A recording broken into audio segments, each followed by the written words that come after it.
The 70s were over, a time of cinematic subtlety and excellence, a peaceful time, home to many triumphant events and occurrences in film, Rocky being a prime example of that, the underdog who rises to the challenge and succeeds as we all dream to. The 80s came, and now begins a time of over-the-top, stylized films that would define a generation. Enter Rocky III in 1982.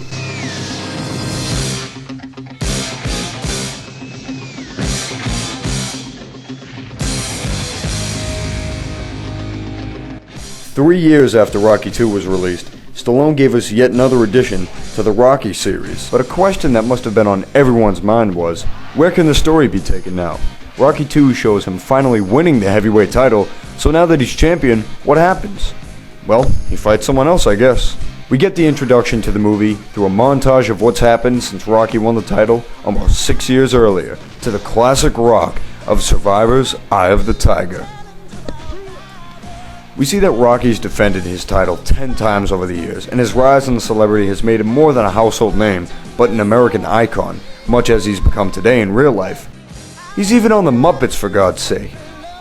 Through this montage, we meet Clubber Lang, played by the badass of the 80s, Mr. T from the A-Team. He's an upcoming fighter with hunger for the title and a violent, aggressive attitude.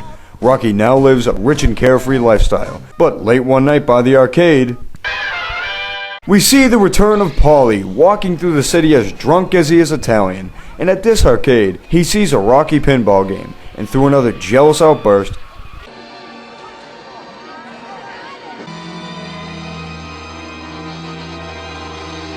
well, he does this because he still feels unappreciated by Rocky, who bails him out of jail, I might add.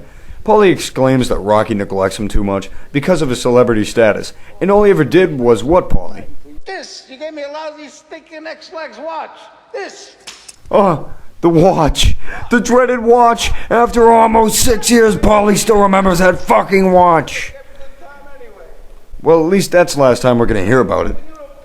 Or is it? We then go to a charity event where Rocky is going to have a wrestling match with Thunderlips, the perfect example of 80s douchebaggery, played by Hulk Hogan himself. So this guy's a total asshole. He's kicking the shitballs out of Rocky. Mickey hurts himself going ape shit, and Rocky wins. And we find out this guy isn't such an asshole after all. Stupid? Yes. Anything to do with the rest of the movie? No. Over the top, awesome fun? Hell yeah. So Rocky then holds a ceremony at the Philadelphia Art Museum where a band somehow knows his theme song.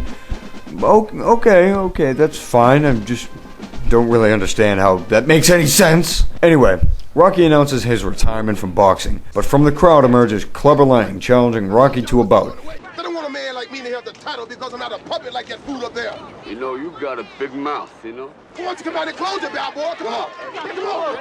You tired, dog. This guy's crazy. Don't listen to him. Hey, woman. Hey, woman. Listen here. Since your old man ain't got no heart, maybe you'd like to see a real man. I bet you stay up late every night dreaming you had a real man, don't you? I tell you what, bring your pretty little self over to my apartment tonight, and I'll show you a real man. You want it, you get out!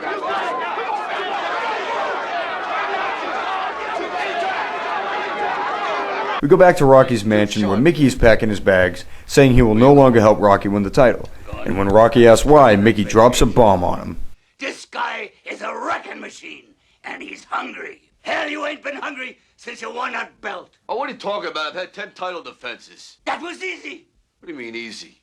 They was handpicked. Setups? Nah, they were setups. They was good fighters, but they wasn't killers like this guy. He'll knock you into tomorrow, Rock. Rocky, however, convinces Mickey this will be the last fight. So Mickey goes along with the plan, but as Lang is training as hard as he can, we see Rocky pussyfooting around, taking the fight lightly. Seriously? Bubbles?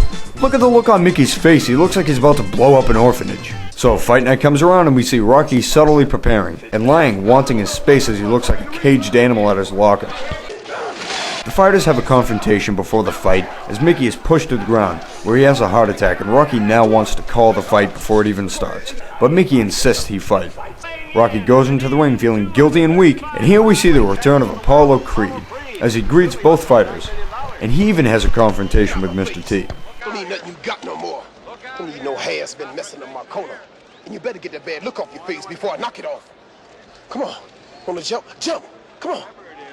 Come on, Creed. He's a commentator of the fight, and you can tell he obviously favors Rocky as the victor. Mr. T proves him wrong, however, by kicking the ever-loving shit out of Rocky.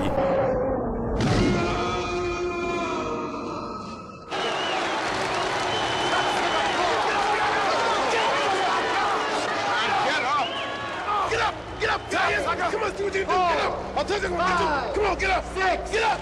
Get up! Let me see you get up! Give me wait 3 years! Get to 10. Mr. T wins, and geez, you would think he's God himself. Shut up, fool! Rocky loses a fight for the first time in the series, and returns back into the locker room, where Mickey dies.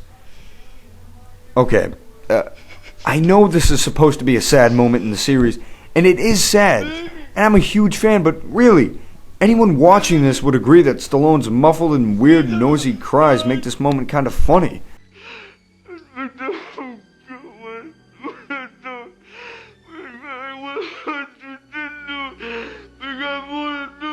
Granted, I said it's a little funny, it still is a very touching and emotional scene in this movie. So we begin a depression in Rocky's life as he now doubts himself as a true champion and feels responsible for Mickey's death. Enter Apollo, who now seeks to help Rocky, and also ask him of a favor if everything goes the way it should. We then head over to LA where Apollo began fighting, and we see where apparently every black person in LA hangs out.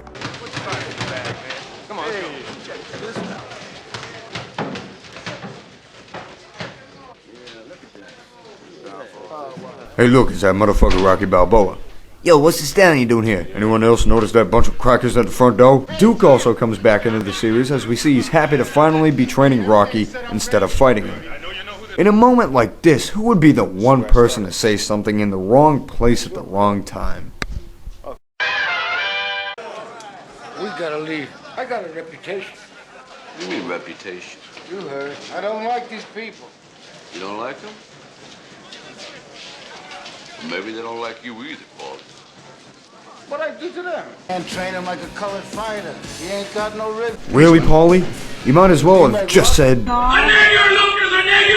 Apollo strives to train Rocky in areas of speed and strength that Mickey never educated him in. But we see another lackluster effort from Rocky as he still feels guilty about Mickey's death. But we already knew that, so Stallone, what is your problem? I'm afraid! Alright? You wanna hear me say it? You wanna break me down? Alright, I'm afraid!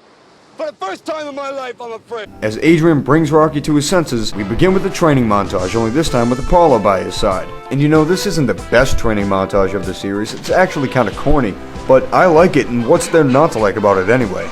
It's pretty intense actually at some points. We head over to the ring where we get some insightful words from Clubber Lang.